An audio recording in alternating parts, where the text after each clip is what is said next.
Okay, well, Assalamualaikum warahmatullahi wabarakatuh. Good morning, students. So today we will have presentation about TEFL Chapter 4, Teaching Language Component.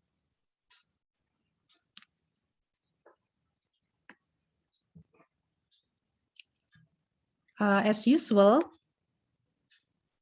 in this course, we will use the textbook entitled Teaching English as a Foreign Language TEFL in Indonesian Context, a Practical Guide, published by UB Press.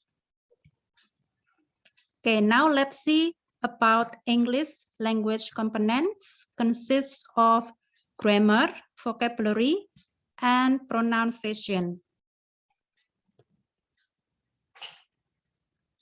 Let's start with grammar and the teaching of grammar. Definition of grammar.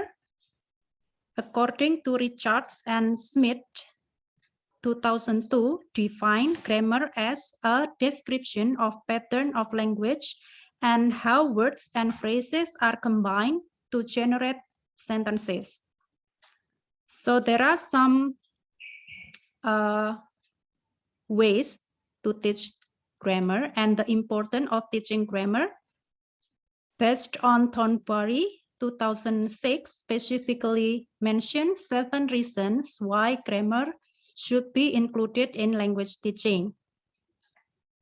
A, it offers students the means for potentially limitless language creativity.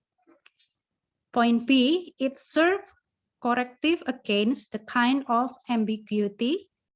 Point C, it helps students reduce their incorrect grammatical structure. Point D, it functions as an advanced organizer for language acquisition. Point E, it helps teachers and students lessen the complexity of language learning tasks. Point F, it offers teacher structure system that can be taught and tested in methodological ways.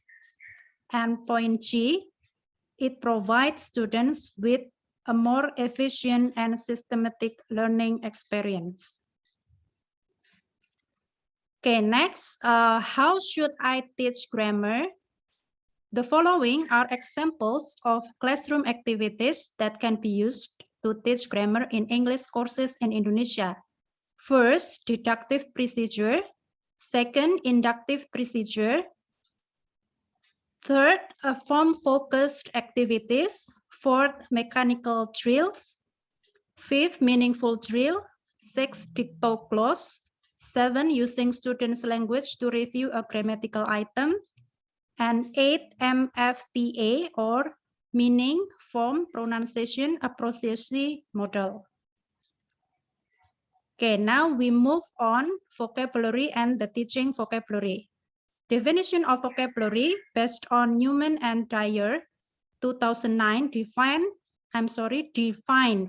vocabulary as words we must know to communicate effectively, words in speaking or expressive vocabulary, and words in listening or receptive vocabulary. So teacher need consider some following points when they are planning the vocabulary lesson. First, students should be exposed to activities that can organize their acquired words. The second one, students should stop relying on direct translation. The third one, students should be actively involved in the process in learning new words. Fourth, students should learn and practice new words to avoid them from forgetting. The fifth, students should be given various exposures to new words and opportunity to retrieve words repeatedly. Six, words should be presented in context so students know their meanings and how they are used in the real context. Okay, now we have techniques in teaching vocabulary. So there are some common techniques that teachers in Indonesia can be used in teaching vocabulary in their classes. First, using objects. Second, using pictures, illustration, and drawing. Third, using mime, expression, and gestures. Fourth, enumeration. Fifth, guessing from context. The sixth one, using mnemonic techniques such as acronym, acrostic, and stories.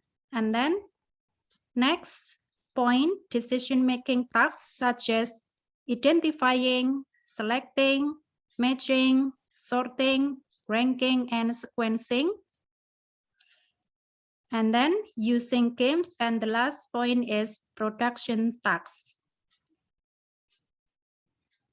Okay, now we continue to pronunciation and the teaching of pronunciation. Pronunciation includes segmental features, namely vowels and consonants, as well as suprasegmental features which cover rhythm, intonation, and word stress. In teaching pronunciation, teachers usually cover consonant and vowel, stress, rhythm, and intonation. This is based on Selsemorsia, Britain, and Godwin 2010. And Cruttenden 2001. So pronunciation consists of the pronunciation itself, stress, and intonation. Pronunciation is the way a certain sound or sounds are produced. And then stress means the pronunciation of a word or in a sentence or syllable in a word with more force than the surrounding words or syllables. Intonation is the rise and fall of the pitch of the voice in speaking, especially as this affects the meaning of what is said. There are some techniques or activity to teach pronunciation. The following are some practical and effective techniques in teaching pronunciation in the classroom. First, drilling. Second one is minimal pairs.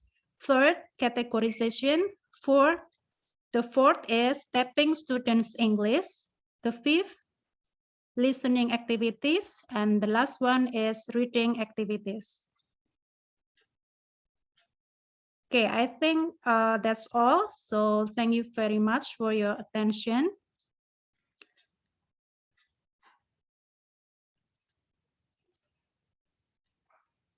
Okay, today, which group will present? Group 7, right?